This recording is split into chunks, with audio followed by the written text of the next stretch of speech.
The curse of chasing perfection. Why one man broke football forever. Listen up. If you think you've seen everything football has to offer, you're wrong. There's one player who turned the entire sport into something almost unfair. And describing him, that's my personal curse. Every time I sit down to make a video about him, the words refuse to come. My chest tightens.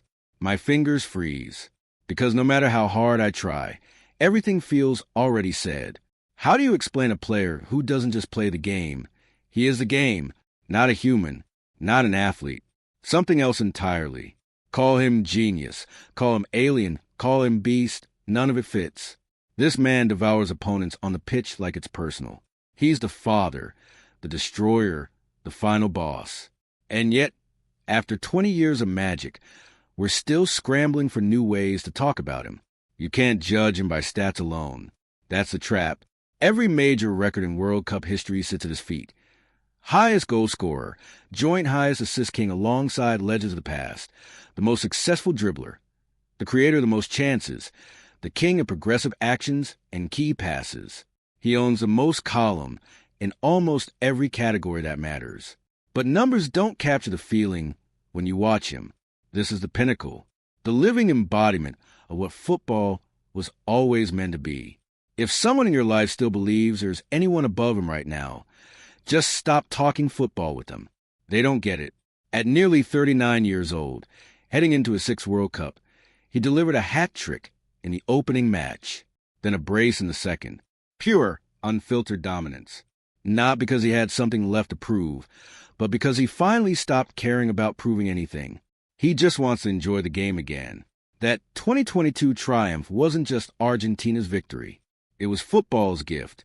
We got to watch the greatest player of all time play with zero pressure, no weight on his shoulders, smiling like a kid in the backyard, no burden of legacy, just pure joy.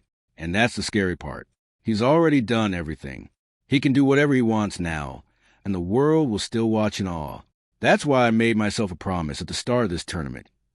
Even if his team crashed out in the group stage, though we all knew that wasn't happening, I would savor every single second. No regrets, just gratitude, because his World Cup story doesn't get enough flowers. People mention the old gods, Pele, Maradona, but this man sits at the absolute peak. Most matches played, multiple golden balls, the only player to score in every knockout stage of a single tournament. He's rewriting history in real time, and if he keeps this level up, a 3rd golden ball isn't fantasy. It's probable. What separates him isn't just the trophies. It's the brain.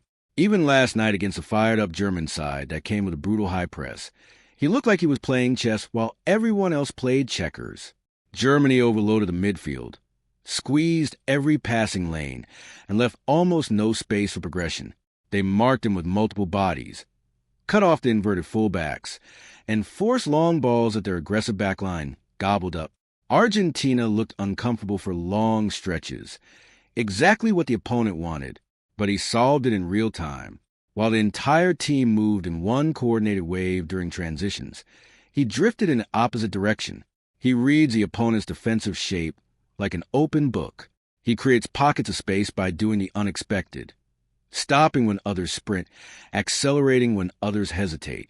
One subtle movement, and the entire pitch tilts in his favor. In the first goal, he dropped deep, received the ball under pressure, played a quick 1-2, switched play instantly, and created a scoring chance in 2 passes, all while barely moving forward himself. He didn't even join the final attack. He just orchestrated it from halfway. The second goal was pure poetry. He spotted the run of his striker on the far side, delivered a perfectly weighted pass, then followed up on the rebound. 3 shots in one sequence, weaving through bodies, finishing with that signature calm. We've seen it 1,000 times, yet it never gets old, because he never gets old. This is a man who still drops into midfield to win the ball back, makes defensive recoveries, and sets the tempo for the whole team. The rest of Argentina defend like their lives depend on it, giving everything to protect the lead. And when he wants a game to slow down or speed up, the team instinctively follows his rhythm. That's the privilege. Watching him play simply because he loves it. No more carrying dead weight.